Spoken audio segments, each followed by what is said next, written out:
a closed container with a durable steel shell. A pressure tank uses a membrane diaphragm to completely isolate compressed air from the water. Let's review how to install a Red Lion pressure tank system.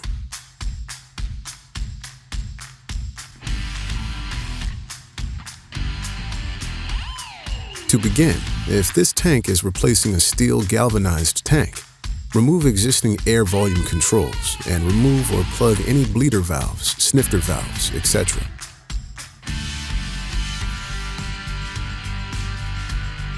Next, check the pre-charge pressure on the new tank by using a standard air pressure gauge.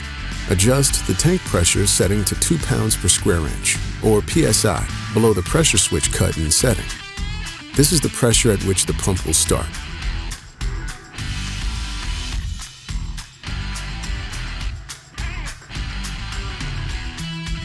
This tank is shipped at a reduced pressure setting. All Red Lion branded jet pumps include a pressure switch with a cut-in setting of 30 psi. Therefore, adjust the pre-charge pressure to 28 psi.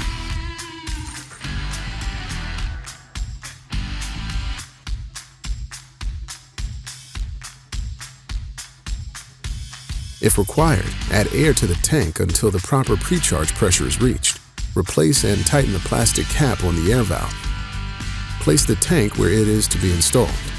Select a location where a water leak will not cause property damage and provides adequate means for water drainage. If the flooring is uneven, level as necessary. Make pipe connections as necessary, in accordance with local or state plumbing codes. Ensure the pipe size from the tank to the house is the same as the pipe size from the pump to the tank.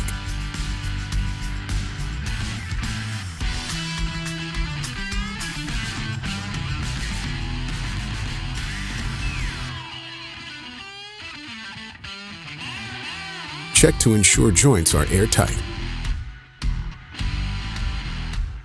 For more information, reference your product owner's manual. Thanks for watching.